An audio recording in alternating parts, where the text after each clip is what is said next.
the S6 from earlier this year, then you pretty much know what to expect in the Note 5. The larger Note series with its S Pen now gets the design choices that the S6 started, and that also means the omission of expandable storage and removable batteries, which we'll get to in a little bit. As far as design goes, however, the Note 5 does take on everything that the S6 started, with a metal frame and dual glass design, where the backing does taper down into the edges of the lens than the Note 4, mostly because of its material choices, but ultimately it does feel very nice in the hand and makes it feel very premium. Not much else changes in the design department, especially when you consider all of the button layouts, the fact that the heart rate monitor is on the back next to the camera, and really the only big change is in the S Pen itself. Now, it not only feels a little bit lighter, and it also feels a little bit more nimbler, the top part of it does have a clicking mechanism on it, which is very interesting, and it's something that you might find yourself clicking from time to time, not only to pop it out of its little slot, but also to just click when you need something to do in between your thoughts, writing with the S Pen.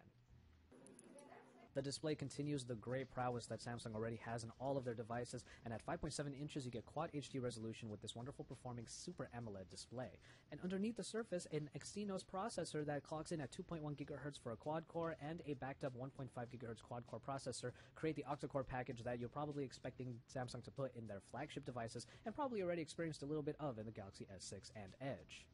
4 GB of RAM does round out the spec sheet in that regard, but that also means that multitasking should be a breeze in the Galaxy Note 5, allowing you to do everything from multitasking with the multi-window and also performing a lot of tasks with the S Pen. Now, we were told that the Note 5 will come with 32 and 64 GB storage options, but as we mentioned already, there is no micro SD card slot, and the omission of a 128 GB option might miff a few people who really need a lot of storage for, let's say, their media consumption. But however, the returning features also include the fingerprint scanner up front and the heart rate monitor that is on the back, both being touch applications, of course, and they still both seem to work quite well for their main applications. And of course, with the battery, 3000 milliamp hours is the capacity that you'll get in the unit here, which seems a little bit paltry for a larger device, especially when you consider that 3500 milliamp hours did appear in the Samsung Galaxy S6 Active, which is a smaller device. So we're hoping that the optimizations found within will still allow this phone to go the distance, and we're really crossing our fingers for that.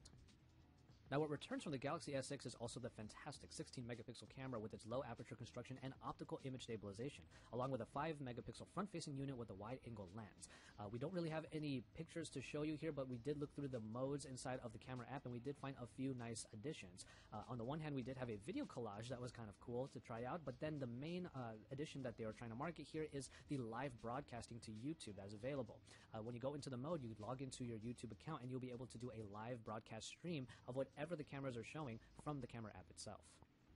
And finally, in software, we do find a very familiar version of Android Lollipop here, and the TouchWiz overlay on top is very reminiscent of the one that was already found in the Samsung Galaxy S6.